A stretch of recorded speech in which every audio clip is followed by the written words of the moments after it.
గుడివాడ నెహ్రూ చౌక్ సెంటర్లో Bharat Ratna doctor BR Ambedkar విగ్రహ ఏర్పాట్లు బౌద్ధ విధానంలో MLA Kodali Nani SC commission chairman Marumudi Victor Prasad శంకుస్థాపన చేశారు. ఈ సందర్భంగా వారు మాట్లాడుతూ గత 20 ఏళ్లుగా దళితుల పక్షపాతిగా ఎస్సీలకు ఏ కష్టం వచ్చినా ప్రతిసారి అండగా నిలబడి పోరాడిన వ్యక్తి ఎమ్మెల్యే కొడాలి ఎమ్మెల్యే నాని అని తెలిపారు. వైఎస్ఆర్సీపీకి అంబేద్కర్ దిక్సూచి అని విజయవాడ నడిబొడ్డున 900 కోట్ల స్థలంలో 450 కోట్ల నిధులతో అనేక ప్రత్యేకతలతో కూడిన ప్రపంచంలోనే అతి ఎత్తైన అంబేద్కర్ విగ్రహాన్ని సీఎం జగన్ నెలకొల్పారని అన్నారు. ఈ కార్యక్రమంలో పొంగులేటి జయరాజు, నీలాకాంత్, వైసీపీ అధ్యక్షుడు గొర్ల శ్రీను, వైసీపీ జిల్లా యూత్ అధ్యక్షులు కాళీ, మాదాసు వెంకటలక్ష్మి తదితరులు పాల్గొన్నారు.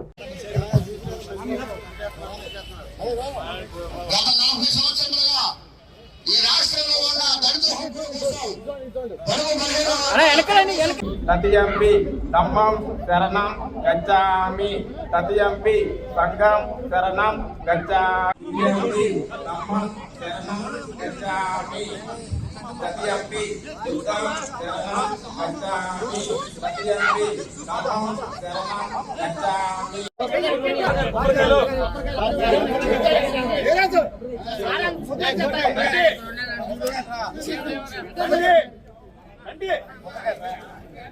ముఖ్యంగా కొడాలి నాని గారి గురించి నేను చెప్పాలి. 3 విషయాలు చెప్తాను. పాలపర్లో ఒక యాక్సిడెంట్ చేస్తే ఎస్సీది దాన్ని మాయ చేయాలని చూస్తే మరి నాని గారు ఆ శవాన్ని తీసుకుని ఎస్సీల తరపున నిలబడి అనేక పోరాటాలు చేసి ఈ కేసులు కూడా పెట్టినటువంటి మహానుభావుడు ఉండండి. అదేవిధంగా దొండపాడులో నానిగా వారి సామాజిక వర్గానికి చెందిన వాళ్ళే మాలపల్లిని ఆనుకుని చెరువులు తవ్వుతూ ఉంటే నేను వెళ్ళి అక్కడ ఉద్యమం చేశాను. ఈ రాష్ట్రంలో ఒకే ఒక వ్యక్తి నానిగారు అక్కడ నిలబడి కొంతమంది అదే సామాజిక వర్గానికి చెందిన వాళ్ళు నానిగారిని విమర్శించారు. నువ్వేంటి ఎస్సీల పక్కన ఉంటావంటే మీరు చేసింది తప్పురా, మీరు చేసింది తప్పు, ఎస్సీలదే నిజమని రుజువు చేసినటువంటి వ్యక్తి కొడాలి నాని గారు. నేనే ప్రత్యక్ష సాక్ష్యం. నేను ఆ ఉద్యమాన్ని నడిపాను. మూడోది, ఒక 15 సంవత్సరాల క్రితం నానిగారు ఫస్ట్ ఎమ్మెల్యే అయినప్పుడు మన గుడివాడ బస్టాండ్లో అంబేద్కర్ గారు ఫోటో పెడతారంటే అప్పుడు ఆర్డీఓ కొందరు వ్యక్తులు వ్యతిరేకించారు. నానిగారు అక్కడికి వచ్చి ఆ రోజున April 14th అయితే నేను నానిగారు అక్కడికి వచ్చి అక్కడ ఫోటో పెట్టేసి ఇప్పటికీ కూడా ఆ ఫోటో ఉంది. అంటే దీన్ని బట్టి నానిగారు మన పక్షపాతి. చాలామంది ఈ రోజున వచ్చి మా వాళ్ళు మీ వాళ్ళు అన్నారు. ఆ మాటలు నమ్మకండి. అందరి వాడు నాని గారు. ఈ గుడివాడ పట్టణంలో ఉన్నటువంటి నెహ్రూ చౌక్ సెంటర్లో ఈ విగ్రహాన్ని నెలకొల్పాలని చెప్పి నిన్న మధ్యాహ్నం మా దగ్గరికి వచ్చినప్పుడు డాక్టర్ బిఆర్ అంబేద్కర్ గారి విగ్రహం గుడివాడలో కాదు నా ఇంట్లో పెడతాకైనా నాకేం అభ్యంతరం లేదు. ఎందుకంటే మా నాయకుడు జగన్మోహన్ రెడ్డి గారు విజయవాడ నడిబొడ్డులో 18 ఎకరాల పొలం, ఎకరం 50 కోట్లు ఉంటుంది, 900 కోట్ల రూపాయల స్థలం. ఎంతమంది వ్యతిరేకించినా 450 కోట్ల రూపాయలతో ఈ ప్రపంచంలోనే అత్యంత ఎత్తైనటువంటి విగ్రహాన్ని నిర్మించడమే కాదు, ఆయన జీవించినప్పటి నుంచి మరణించిన వరకు ఆయనకు సంబంధించినటువంటి లైబ్రరీలు, అదేవిధంగా పుస్తక రూపంలోనే కాకుండా ఆయన చరిత్రని సినిమాగా చూపించాలని చెప్పి హోమ్ థియేటర్లు కట్టి దాంట్లో వచ్చినటువంటి విజిటర్స్కి 1.5 గంటల పాటు ఆయన జీవిత విశేషాలను తెలుసుకునేటట్టు అనేక గొప్ప లోపల కూడా చాలా గొప్పగా ఉంది. వెళ్ళారు లేదు అందరూ. ఆయన కలిసి ఆయన మిత్రులు, ఆయన పనిచేసినటువంటి రాజకీయ పార్టీలు, ఆయన చదువుకున్నటువంటి బాల్యం ఇవన్నీ కూడా విగ్రహాల రూపంలో ప్రదర్శించడం జరుగుతుంది. అది విజయవాడే కాదు, కృష్ణా జిల్లాకి, ఈ రాష్ట్రానికే. గుడివాడ ఎమ్మెల్యే కొత్త ట్రెండ్ మొదలు పెట్టాడని, ఓట్ల కోసం ఆయన చేసే విగ్రహ రాజకీయాలు పనిచేయవని ప్రజలు అసహించుకుంటున్నారని టీడీపీ ఇన్ఛార్జ్ వెనిగండ్ల రాము తెలిపారు. గుడివాడలో అంబేద్కర్ కాంస్య విగ్రహం పెట్టించేది నేనే, ప్రారంభించేది నేనే. నా హామీకు భయపడి ఈ రోజు విగ్రహ ఏర్పాటుకు ఎమ్మెల్యే శంకుస్థాపన చేశాడని ఎద్దేవా చేశారు. చేసే పనిలో నిబద్ధత, నిజాయితీ ఉండాలి. చివరి రోజుల్లో అయినా నిజాయితీగా ఉండమని, ఓట్ల కోసం నువ్వు చేసే ఫీట్లు ఎవరు నమ్మరని తెలిపారు. 2 రోజుల్లో దిగిపోయేవాడు విగ్రహాన్ని ఎలా ఏర్పాటు చేయగలడు? ఎలక్షన్ కోడ్ వస్తుందని తెలిసి కూడా దళిత సోదరుల్ని మోసం చేస్తున్నాడని అన్నారు.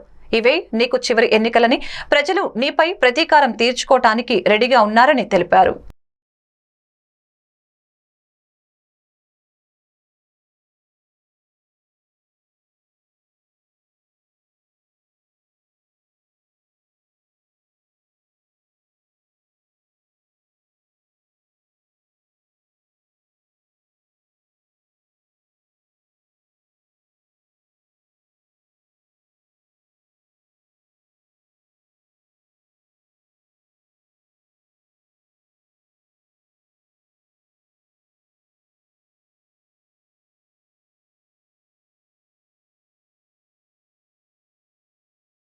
అలాగే ఈ మధ్యకాలంలో నిన్న మొన్నటి నుంచి మొదలెట్టావు ఈ దొంగ ఇళ్ళ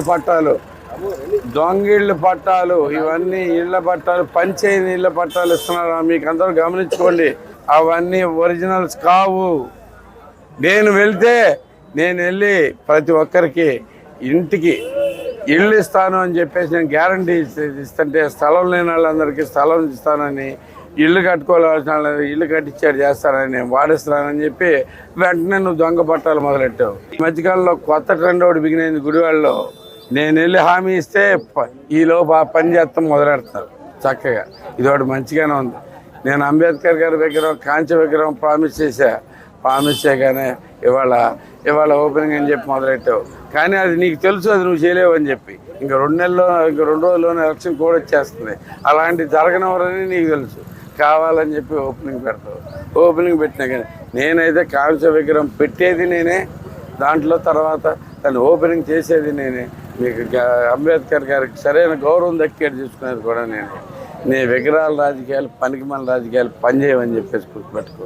చేసే పనిలో ఏ పని చేసినా కానీ దానిలో నిబద్ధత ఉండాలి, ఇష్టంతో చేయాలి.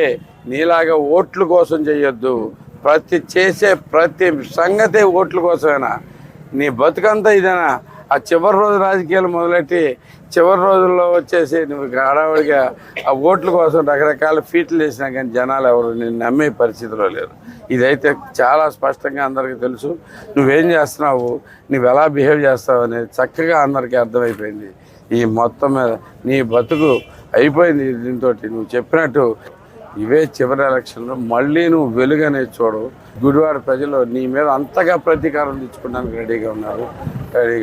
ప్రధాని మోదీ కేంద్ర ప్రభుత్వానికి వ్యతిరేకంగా పోరాటానికి సిద్ధమై ఢిల్లీలో రామ్లీలా మైదానంలో కిసాన్ మజ్దూర్ ఆధ్వర్యంలో ఈ రోజున జరుగుతున్నటువంటి రైతులకు మద్దతుగా మిత్రపక్షాల ఆధ్వర్యంలో ఈ రోజు తిరువూరు ఎస్ఆర్ టవర్ సెంటర్ లో రైతులకు మద్దతుగా పోరాటాన్ని ఉధృతం చేస్తున్న CPI, Congress, CPM, Aam Aadmi party మద్దతు తెలుపుతూ కార్యక్రమం చేయడం జరిగింది.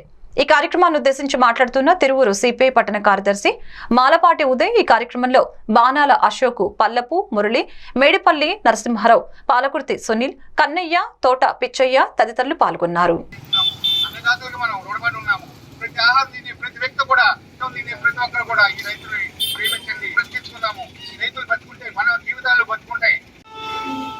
ఆ రోజు అంగీకరించి ఈ రోజు దాన్ని అమలు జరపకపోగా రైతుల మీద దాన్ని అమలు జరపమని ఆందోళన చేస్తున్న రైతుల మీద శాశ్వత దాడి చేస్తూ ఉన్నారు. కాల్పుల్లో ఒక రైతు చనిపోయాడు, అనేక మంది కళ్ళు పోయినాయి, అనేక మంది చెవుడొచ్చింది. ఈ రోజు జరిగే సభ కూడా నిన్నటి నుండి వేలాది మంది ఢిల్లీ చేరుకునేదానికి ప్రయత్నం అయితే రాకుండా అనేక విధాలుగా అడ్డుకోవడం జరిగింది. అంతేకాదు ఇప్పుడు మీరు చూశారు ఎన్నికల బాండ్లు ఏదైతే భారతదేశంలో జరిగిన అన్ని కుంభకోణాల కన్నా పెద్ద కుంభకోణం ఈ ఎన్నికల బాండ్ అనేది అనేక మంది మీకు ఆర్థికవేత్తలు నిపుణులు చెప్తా ఉన్నారు. ఈ ఖజీనాకి ఇది పారిశ్రామికవేత్తలు ఎన్నికల బాండ్ బీజేపీకి సమర్పిస్తే బీజేపీ వారు పారిశ్రామికవేత్తల ఉదారంగా రాయితీలు వారికి కావాల్సిన కోరికలన్నీ తీర్చుతాం. ఆ విధంగా స్ప్లిట్ ప్రోకో ప్రకారం బీజేపీ లాభం పొందుతా ఉన్నది. కాబట్టి దీన్ని రద్దు చేయాలని సిపిఎం పార్టీ, అదేవిధంగా కొన్ని స్వచ్ఛంద సంస్థలు సుప్రీంకోర్టులో కేసు వేసిన ఫలితంగా సుప్రీంకోర్టు ఈ బాండ్స్ అనేవి బీఎస్పీని ప్రజల్లోకి తీసుకువెళ్లేందుకు ఇంటింటికి కార్యక్రమానికి విశేష స్పందన వస్తుందని తిరువూరు నియోజకవర్గ సభ్యులు వందన కుమార్ అన్నారు. తిరువూరు నియోజకవర్గం 80,000 కుటుంబాలను కలిసి బీఎస్పీ పార్టీ సిద్ధాంతాలను విస్తృతంగా ప్రజల్లోకి తీసుకువెళ్తున్నట్లు ఆయన తెలిపారు. బీఎస్పీ అంటే ఏముందిలే అని మా పార్టీని చులకన చేసిన పార్టీలు ఈ రోజు మమ్మల్ని చూసి భయపడే పరిస్థితికి తెచ్చాం. అంబేద్కర్ భావజాలాన్ని అన్ని వర్గాల ప్రజల్లోకి తీసుకువెళ్లాం. తిరువూరులో పోటీలో ఉన్న ధనిక వర్గ దురహంకార పార్టీలకు పెత్తనం చేసే రోజులు పోయాయి. 30 ఏళ్లు ఒక పార్టీలో ఉండి అధికార దాహంతో నిమిషాల్లో పార్టీ మారిన వ్యక్తి ప్రజలకు ఒరగ పెట్టేదేమీ లేదు. పెత్తందారుల చేతుల్లో రిజర్వుడు నియోజకవర్గ ఎమ్మెల్యేలు బానిసలుగా మారి పేద ప్రజల జీవితాలను నాశనం చేశారు. వందన కుమార్ ఎద్దేవా చేశారు. రాష్ట్ర వ్యాప్తంగా బహుజన బేరీ కార్యక్రమం రేపు విజయవాడలోని విద్యాధరపురంలో లక్షలాది మందితో నిర్వహిస్తున్నట్లు తెలిపారు. రాబోయే ఎన్నికల్లో తిరువూరు నియోజకవర్గంలోని అన్ని వర్గాల ప్రజలు ఆదరణతో బీఎస్పీ పార్టీ విజయం సాధించబోతుందని వందన కుమార్ తెలిపారు. ఈ పార్టీ నుంచి ఈ పార్టీ యొక్క సిద్ధాంతం భారతదేశంలో ఏ పార్టీకి లేదు. అంత గొప్ప సిద్ధాంతం ఉన్న ప్రతి పార్టీ అంబేద్కరిజం అనే ఒక సిద్ధాంతంతో ఏర్పడినటువంటి బహుజన్ సమాజ్ పార్టీని ప్రజల ముందులోకి ప్రజల మధ్యకి తీసుకెళ్లి ప్రజలందరినీ ఒప్పించి ఈ బహుజన్ సమాజ్ పార్టీని తిరువూరు నియోజకవర్గంలో ఎస్టాబ్లిష్ చేసి గెలవాలనే ఉద్దేశంతో గత కొంతకాలంగా మేము పనిచేస్తున్నాము. సో అయితే ఇక్కడ కొన్ని విషయాలు మనం అందరికీ తెలియజేసుకోవాల్సిన అవసరం ఉంది. ఈ మధ్యకాలంలో బహుజన్ సమాజ్ పార్టీ కాక ఇక మిగిలిన 2 పార్టీలు గతంలో ఉన్నటువంటి ఇక్కడ గట్టి పోటీ ఇచ్చినటువంటి 2 పార్టీలు కూడా క్యాండిడేట్స్ ఉన్నారు. మాకు తెలిసింది ఏంటంటే కొంతమంది ఇక్కడ వాడు కాదు, ఒక ఆయన మనల్ని తరిమేసిన తెలంగాణ నుంచి ఇక్కడికి దిగుమతి అయిన ఒక ఆయన, ఇంకొక ఆయన అదుగో రాజధాని అదుగో ద్వారకా అన్నట్టుగా చూపించినటువంటి అమరావతి నుంచి దిగుమతి అయిన ఇంకొక ఆయన. ఈ 2 నియోజకవర్గాల్లో ఉన్నటువంటి ఈ ఇద్దరు వ్యక్తులు ఈ నియోజకవర్గానికి సంబంధించిన వ్యక్తులు కాదు. ఒక ఆయన తెలంగాణ నుంచి వచ్చి 30 ఏళ్ల నుంచి ఇక్కడ టెస్ట్ చేశాడు. ఇంకొక ఆయన ఈ మధ్య కాలంలో వచ్చి ఇక్కడ టెస్ట్ వేయాలని చూస్తున్నాడు. బట్ వీళ్ళ వల్ల స్థానిక ప్రజలకు ఏం జరగదని మేము ఈ సందర్భంగా చెప్తున్నాము. ఖచ్చితంగా స్థానికులకు మాత్రమే ఇక్కడ ప్రజల యొక్క సమస్య తెలుస్తుంది. సమస్య పరిష్కారం ఎలా చేయాలో అవగాహన ఉంటుంది, పరిష్కరించడానికి ధైర్యం ఉంటుంది, పరిష్కరించడానికి ఆలోచన చేయగలరు. అంతే తప్ప తెలంగాణ నుంచి వచ్చిన వ్యక్తికి ఆంధ్ర వాళ్ళ మీద ప్రేమ ఎందుకు ఉంటుంది? వాళ్ళు ఆల్రెడీ మనల్ని తరిమేశారు. 1 కోటి జనాభా ఉన్న హైదరాబాద్ లాంటి 1 కోటి లక్షల ఇన్కమ్ ఉన్నటువంటి హైదరాబాద్ మనకు కాకుండా చేసినటువంటి దానికి రిప్రజెంటేటివ్ ఆయన అవుతాడు. అలాగే అమరావతి నుంచి కొత్తగా వచ్చిన వ్యక్తికి ఆయనకి ఏమీ తెలియదు. ఆయన కూడా ఈ మధ్యకాలంలో అటు మా సిద్ధాంతమే రాజ్యాంగం. ఈ రాజ్యాంగాన్ని రచించింది బహుజనుల్లో ఉన్నటువంటి బీసీలు ఎస్సీలు కలిసి రాసుకున్నారు. ముఖ్యంగా బీసీలు చేసినటువంటి పోరాట ఫలితాలతో అంబేద్కర్ రాసినటువంటి రాజ్యాంగమే మాకు సిద్ధాంతం. ఆ సిద్ధాంతాన్ని ఇవాళ కాకపోతే రేపు కాకపోతే ఎల్లుండి ప్రతి చోట ప్రజలను ఎడ్యుకేట్ చేయడానికే మేము ఆ సిద్ధాంతాన్ని వాడుకుంటున్నాము. ఆ సిద్ధాంతం ద్వారానే మేము ప్రజలకు అవగాహన కల్పిస్తాం. ఇప్పటివరకు మేము చేసింది కూడా అదే. ఈ నియోజకవర్గంలో 89,000 కుటుంబాలు ఉన్నాయి. మీకు ఐడియా ఉందో, మీకు తెలిసే ఉండొచ్చు. 89,000 కుటుంబాల్లో మేము అగ్రకులాల దగ్గరికి పోవాలా. మేము ఓపెన్గా చెప్తున్నాం. అయితే వాళ్ళు ఓటేస్తే మేము కాదను. ఓటేస్తున్నప్పుడు ఎవరేసినా కావచ్చు. కారణం ఏంటంటే ఒకసారి పరిపాలనలోకి వచ్చినప్పుడు సర్వజన సమాజ్, మా సిద్ధాంతం బహుజన్ సమాజ్ అయినా బహుజన్ సిద్ధాంతం అంటే ఎస్సీ ఎస్టీ బీసీ మైనారిటీ, ఇది బహుజన్ సమాజ్ సిద్ధాంతం. బట్ ఒకసారి గెలిచిన తర్వాత మేము గంపలగూడెం మండలం తోటమూల రింగ్ సెంటర్ వద్ద జనసేన పార్టీ 11వ ఆవిర్భావ దినోత్సవం సందర్భంగా జెండా ఆవిష్కరణ ఘనంగా జరిగింది. ఈ కార్యక్రమంలో జనసేన పార్టీ నాయకులు తదితరులు పాల్గొన్నారు.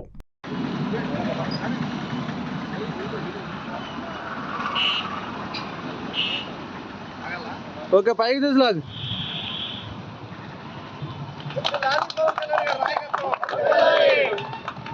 జై జనసేన, జై జనసేన, జై జనసేన, జై జనసేన,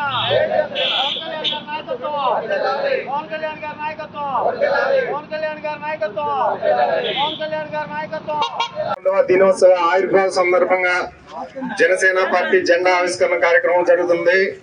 అందులో భాగంగా ఎవరైతే సభ్యత్వం చేరారో సభ్యత్వం ఒక కిట్లు పంపిణీ కార్యక్రమం జరుగుతుంది. ఈ సభ్యత్వం అనేది ఏమి అనుకోవద్దండి. అందరూ కొంతమంది ఆన్లైన్ లో చేసుకున్నారు, అందరికీ తెలియపరిచారు. ఎందుకంటే ఈ యొక్క సభ్యత్వం పవన్ కళ్యాణ్ గారు సొంత డబ్బులతో ఎవరైతే 500 కట్టి చేరతారో వాళ్ళకి అనుకోని విధంగా ఏదైనా సంఘటన జరిగినప్పుడు వారికి 5 లక్షలు ప్రమాద బీమా యొక్క ముఖ్య ఉద్దేశంతో చేపించేటువంటి ఈ యొక్క సభ్యత్వ నమోదు కార్యక్రమం అండి. నిన్న 62 మందికి 3,10,00,000 నిన్న మంగళగిరిలో జనసేన పార్టీ ఆఫీస్ లో నాగబాబు గారి ద్వారా పంపడం జరిగింది.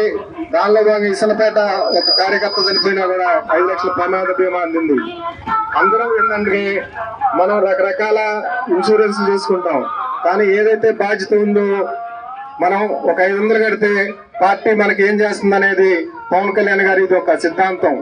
అందుకే సభ్యత్వం చేరిన ప్రతి ఒక్క కార్యకర్త ఇబ్బంది పడకూడదు, తన కుటుంబ సభ్యులన్న ముఖ్య ఉద్దేశంతోనే పవన్ కళ్యాణ్ గారి సొంత డబ్బులు వెచ్చించి ఈ యొక్క కార్యక్రమానికి పెడుతున్నారు.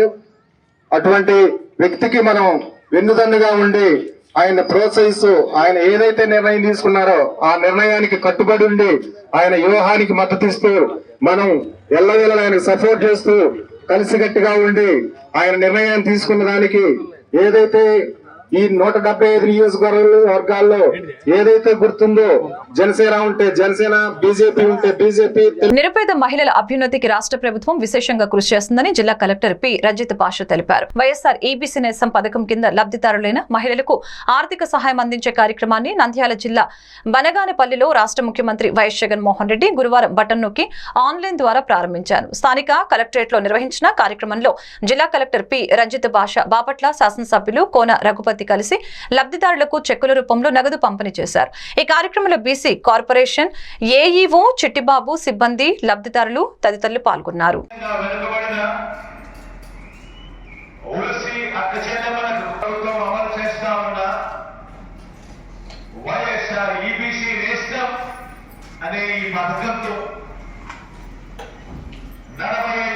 సంవత్సరాల నుంచి 60 సంవత్సరాల మధ్యలో ఆ వయసులో ఉన్న తర్వాత ఏం చేసినా మీరు పడవాలి.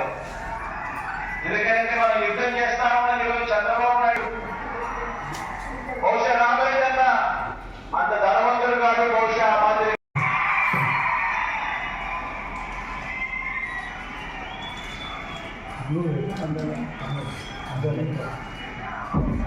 దేవుడి దయతో ఈరోజు మరో మంచి కార్యక్రమం ఇక్కడ బనగా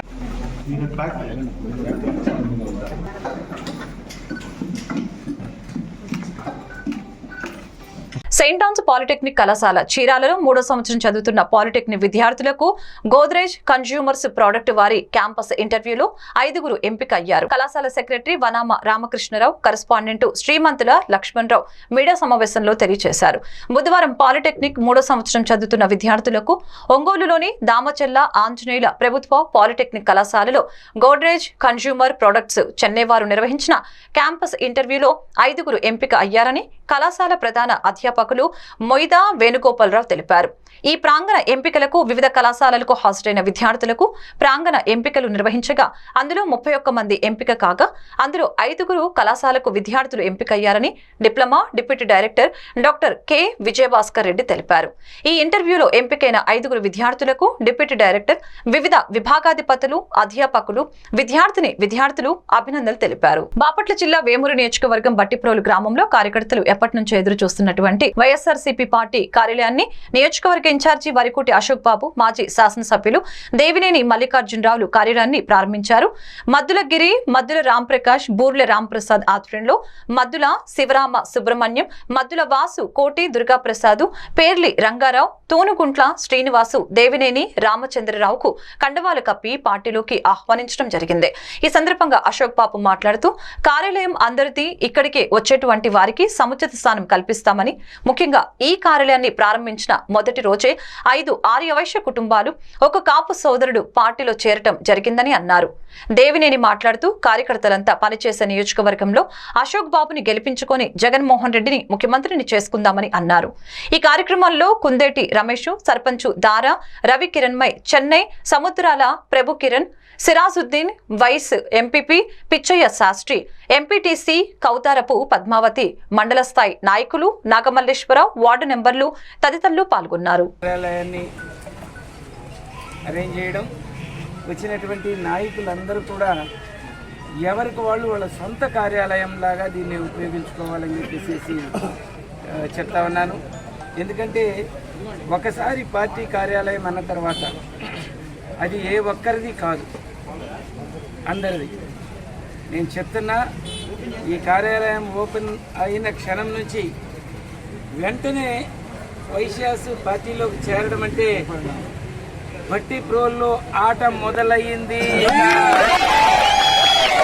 ఇది పేదలకు సంబంధించినటువంటి మండలం. భారీ వైశ్యులు కూడా బలహీన వర్గాల వాళ్లే. కాబట్టి ఈ మండలంలో ఇక ఆట మొదలైంది. వైఎస్ఆర్ పార్టీలోకి ఇక వలసలు పూర్తిగా తెలుగుదేశం నుండి వస్తాయి. ఈ పెత్తందారీతనం, తెలుగుదేశం చేస్తున్నటువంటి బట్టిప్రోలు మండలంలో చేస్తున్నటువంటి పెత్తందారీతనానికి వ్యతిరేకంగా ఈ వలసలన్నీ వస్తున్నాయని చెప్పేసి తెలియజేస్తా ఉన్నాను. పార్టీ కార్యాలయంలో గౌరవంగా మంచినీరు, తర్వాత ఎండలు ఎక్కువగా వస్తాయి కాబట్టి మధ్య కూడా అరేంజ్ చేసేటువంటి కార్యక్రమం చేద్దాం. పేపర్లు వచ్చే విధంగా వచ్చినటువంటి వాళ్ళని మీ వల్ల జరగాలి, మీతోనే జరగాలి. అది జరగాలంటే మీరందరూ నిలబడి కష్టపడి పనిచేస్తూనే ఉంటుంది. ఎవరైనా కూడా ఈ పార్టీలో ఉన్న వాళ్ళందరం పనిచేస్తే మళ్ళా గౌరవ ముఖ్యమంత్రి అవుతారు. వాళ్ళ నాన్నగారి దగ్గర చూసుకోండి, మీరు 2004లో మరి ఆ రోజున మరి రాజశేఖర రెడ్డి గారి ప్రభుత్వంలో చేస్తే మరి చుట్టూ తిరగకుండా ఉన్నాం. ఎందుకంటే ఆయన రావటమే కులం మతం పార్టీలు చూడకుండా ప్రజలందరికీ పెన్షన్లు ఇచ్చారు. పిల్లలందరూ చదువుకోవడానికి, మరి లేని పిల్లలందరూ చదువుకోవడానికి ఆయన మరి ఆ రోజున ఫీజు రియంబర్స్మెంట్ చేశారు. అన్నిటికన్నా ముఖ్యం 10 ఎకరాల నాడు కూడా 10,000 దొరకని రోజుల్లో 4 లక్షల రూపాయలు మరి ఆరోగ్యశ్రీ కింద ఇచ్చి మహానుభావుడు. పెద్ద రైతులు కూడా బతిమాల ఆరోగ్యశ్రీ తీసుకుంటే ఆ రోజు వెళ్ళి ఇట్లా అడుగుతున్నారండి అంటే అమ్మారోళ్ళు ఇవ్వట్లేదంటే ఇవ్వమనండి. వైద్యానికి ఏమైంది, ఉన్నాడు లేనాడు, మొత్తం మనం లేనాడు ఉన్నాడు అనేది లేని వాళ్ళకి మనం సాయం చేయాలి. ఉన్నాళ్ళకి ఆరోగ్యంలో దాని గురించి అసలు అర్థే లేదన్నట్టు కానీ వాళ్ళ కుమారుడు వాళ్ళు ఆయన 4 పెడితే ఈయన 40 పెట్టారు. అన్నీ కూడా కింద నుంచి మరి ఎవరైతే పేదవాళ్ళు ఉన్నారో వాళ్ళకి న్యాయం జరగాలనేది ఆయన చేసేది. ఇది మహిళలు మరి ముఖ్యంగా గ్రహించి ఎవరైతే లబ్ధి పొందారో వాళ్ళ మగవాళ్ళందరూ మన ఉప చేతులే. చుండూరు మండలం పెదగాదలవారు గ్రామంలో సచివాలయం, హెల్త్ సెంటర్ మరియు రైతు భరోసా కేంద్రం ప్రారంభోత్సవ కార్యక్రమంలో వైఎస్ఆర్ కాంగ్రెస్ పార్టీ వేమూరు నియోజకవర్గ ఇన్ఛార్జి వరికుటి అశోక్ బాబు మరియు ఆయన సతీమణి శ్రీమతి లక్ష్మి పాల్గొన్నారు.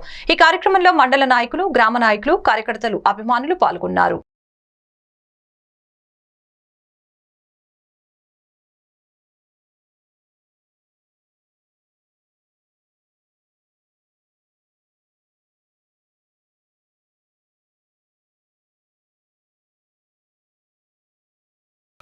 గ్రామాల అభివృద్ధి అంటే ఇక్కడే కనిపిస్తుంది.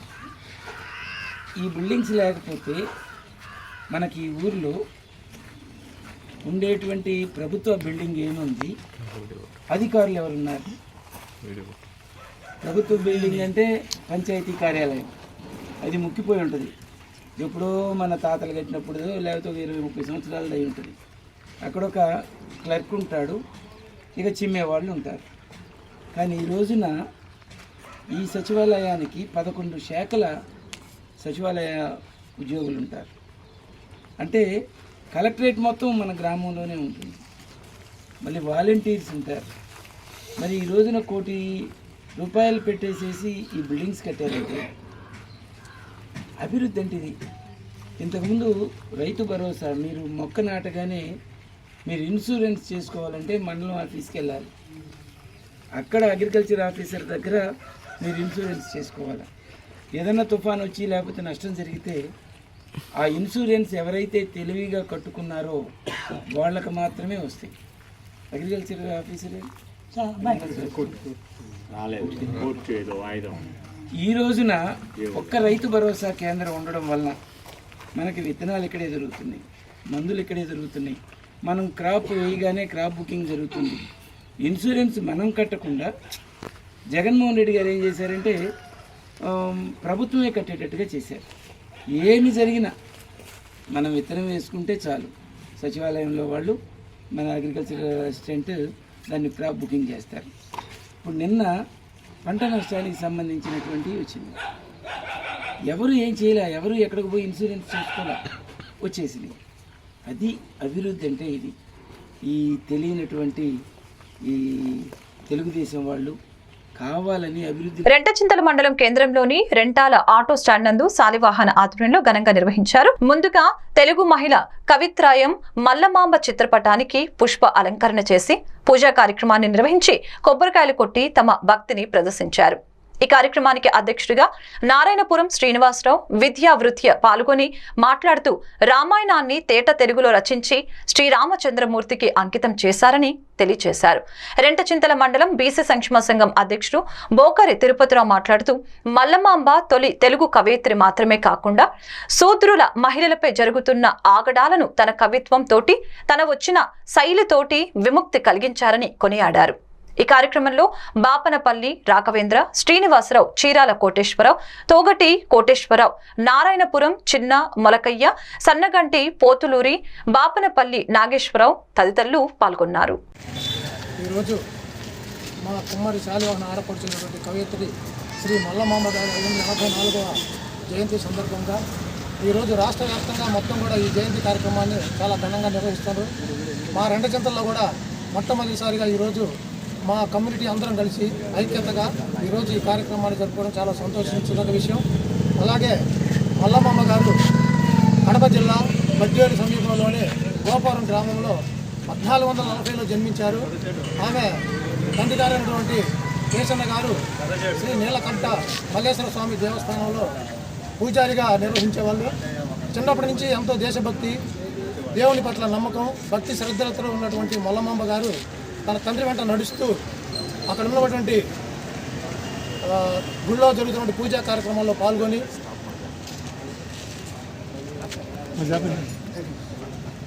ఎంతో దైవభక్తి కలిగిన మహిళ ఈ మల్లమాంబ గారు. స్త్రీలపై జరుగుతున్నటువంటి అగాత్యాలను శ్రీ మల్లమాంబ గారు జయంతిని ఈరోజు మన రెంటచింతల మండలంలో జరుపుకోవటం చాలా ఆనందంగా ఉంది. దీనికి ముఖ్య కార్యక్రమైనటువంటి శ్రీ నారాయణ శ్రీనమ్మకి తర్వాత మిగతా మనోళ్ళు అందరూ కూడా ఇంత భారీ, నేను ఇంతవరకు మనోళ్ళు ఇంత కలిసి కట్టుకొస్తారని చెప్పేసి అయితే నేనైతే అనుకోలేదు. ఇట్లా అందరూ వచ్చినందుకు కూడా చాలా సంతోషంగా ఉంది. ఇట్లానే ప్రతి కార్యక్రమం కూడా ఏదైతే మన సంఘీయులకు సంబంధించిన ఏ కార్యక్రమం ఉన్నా కానీ ఇదే రకంగా వచ్చి ప్రతి కార్యక్రమం కూడా ఇట్లా విజయవంతం చేయాల్సిందిగా మన కులస్తులైన ఈ వార్తలు ఇంతటితో సమాప్తం. మరొక బులెటిన్లో మళ్ళీ కలుద్దాం. నమస్కారం.